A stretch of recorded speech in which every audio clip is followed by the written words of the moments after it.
This video was made possible by... Wait, what? If it wasn't super obvious already, I'm a big fan of the Rune Factory series. I fairly recently got the last physical copy I needed for the complete Rune Factory collection that I've been building, and I'm very excited for the upcoming Guardians of Azuma game releasing in May. So imagine my surprise when I learned that there was a brand new Picross side game that was Rune Factory themed. It's really cool to see stuff like this start to pop up now, especially since the game was kind of like in this questionable limbo state for almost a decade. Now, I've only played one Picross game, and that game released in 1995. But that being said, I really enjoyed playing and learning how it worked. I've even streamed it once. Basically, you're given a board that has a bunch of numbers on the side and at the top. Sometimes there are added features to help you out, but for now I'll just stick to the core idea for this explanation. The numbers signify how many tiles there are in that row or column, and if there are multiple numbers, that means there's a space in between these tiles.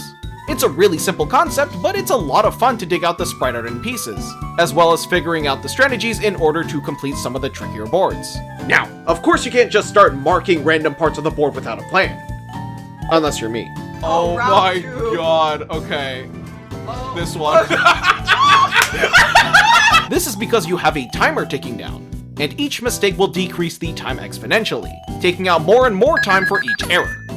And now it's time to finally jump into Piczle Cross Rune Factory. This isn't like Mario Picross. Picross was actually published by Nintendo and developed by Jupiter Corporation, with some help from Ape Inc., which you might know now as the Pokemon guys. They first started out with the Mario Picross games after Miyamoto walked into the office and said, "But what if we put Mario in there?" It didn't do all too well overseas, but it was very much the opposite in Japan.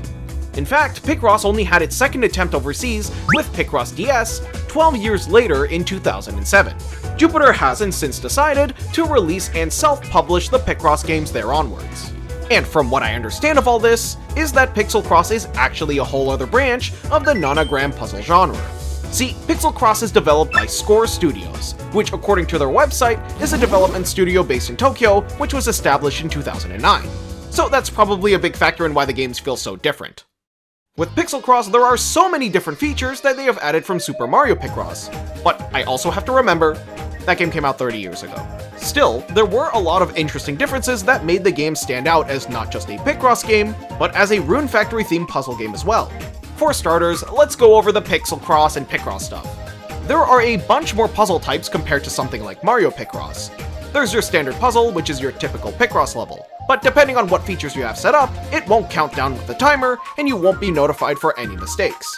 There's a color puzzle, which is kinda like standard Picross gameplay, but you also have to match the colors that are listed on the sides. These ones aren't super clear on where the gaps are, because sometimes the tiles can be right next to each other, unlike regular gameplay.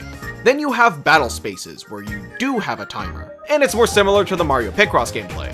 And last, there are boss spaces, which are giant puzzles that are segmented in multiple parts, which create one whole picture.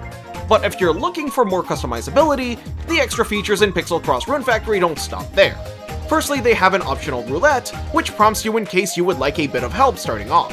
This is great if you're just starting out to learn the game, as it can help hint at other parts of the board. Then there's a more detailed hint system, where the numbers on the side will glow yellow if the tiles are in the wrong spot. But it won't say much more than that. There's also a check for mistakes button, which is really helpful in case you just can't figure out which tile you got wrong. And then there's a setting that will correct your mistakes, just like Picross and the boss stages. It's like instead of discovering fire, I discovered the autocorrect button. The gameplay in this game feels really fluid. It's really nice to slide your mouse left and right when completing spaces. However, sometimes the buzzer can catch me off guard, especially if I slide one too many tiles up or down. Oh my god! Why did that scare me so much? Now let's talk about the stuff that makes the game feel more like Rune Factory. All of the puzzles make references to the last 3 games, which means they talk about the best one, the other good one, and the funny one. Now you can paint your favorite Rune Factory items, such as the Onigiri, the Ice Hammer, Golden Scale, Dragon Golem Ashes, I'm not even gonna try to pronounce that, the Proof of Wisdom, Nine-Tailed Foxbell, the Fake Turnip, Strange Tentacle, why is this in the game? Toast? Furthermore, every battle space you complete allows you to recruit monsters that'll show up on your overworld farm. which I should also add is one of the biggest new features, because with the things you unlock by completing puzzles, you can decorate and customize your farm to your heart's content. This is honestly a really cool incentive to try out all of the puzzles and see what kind of things the game lets you throw on there. You can plant crops, you can put monsters, you can even put boss monsters, and if set up correctly, you can even grow giant crops. It also implements the option to have a spouse, which is a cute little nod to the Bokumono style of farming sims. The marriage system in this game, though, only has the Rune Factory 5 candidates, so I can't marry Colette a 9th time. And to unlock your spouse, you have to complete 3 specific puzzles that are listed in the farm customization menu. This could range from actually completing said puzzles, or doing some things with the customization on your farm, which I think is a cute little way of mixing those together while also referencing said parts of said character. It's a really cool attention to detail that I'm glad they went out of their way for. Oh, and also I want to mention one of my favorite features this game has, which is the Seed Outpost. There you can see your progress, how far you've gotten in the game, some other cool stats. Then there's the Compendium where you can see some cool art of the characters you've unlocked, the music player so you can listen to the game's soundtrack without being bothered by all the buzzing from all the mistakes you've made, and then the Bestiary. It's probably Bestiary. This is where you can see all of the monsters that you've unlocked through the puzzle system.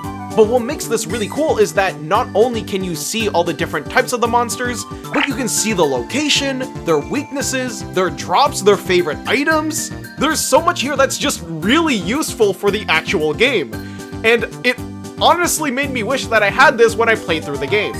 Or while I'm still playing through the game. Especially with a game as niche as Rune Factory, it's so nice to have a resource where you can see all this information. Again, it only covers the Rune Factory 5 stuff, but still it's really neat and very handy. I cannot complain. So for a Picross game, I think it does a pretty good job. That being said, I feel like it's hard to mess up something like this, though my only frame of reference is the Plumber Puzzler. However, I did have some issues with the game. I think it would have been really cool to see more sprite art for the game. Some of the earlier levels have cute little sprites for the characters, the skills, the items. Sprite art for the characters, for example, would have been really cool, because the ones at the beginning have them, and then there's Raven.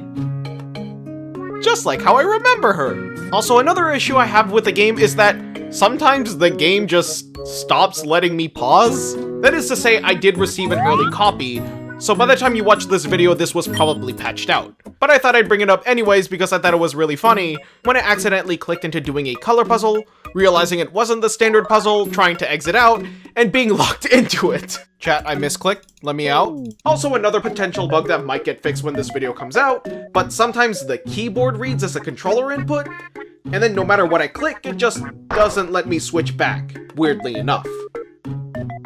Guess how I figured that one out. Why does this keep happening to me? I should also mention that the game has some references to late game Rune Factory 5 content, so I've been showing a lot of early game content on purpose.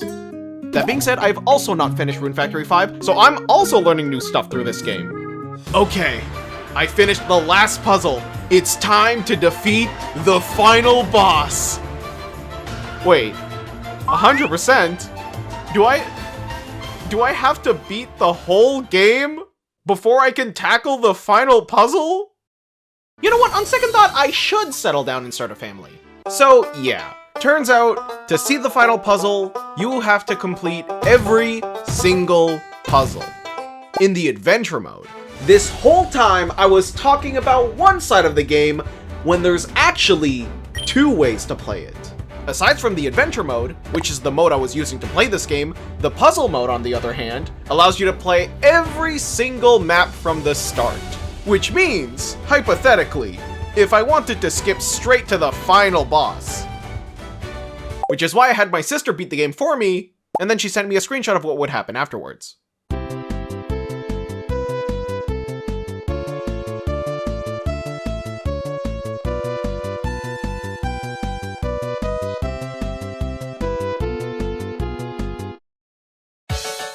And that's Piczle Cross Rune Factory. I think the nods that they made to the actual series is really cool. Alongside all the extra features for someone who especially enjoys Rune Factory 5, will get a lot out of it, in more ways than just entertainment. Like, I still can't believe there's a whole guide in my puzzle game. It was a really fun time as a fan of the series, and a fan of the nonogram puzzle genre as well. So in short, it's pretty good.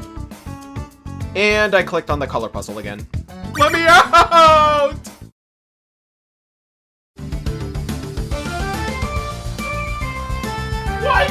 stop!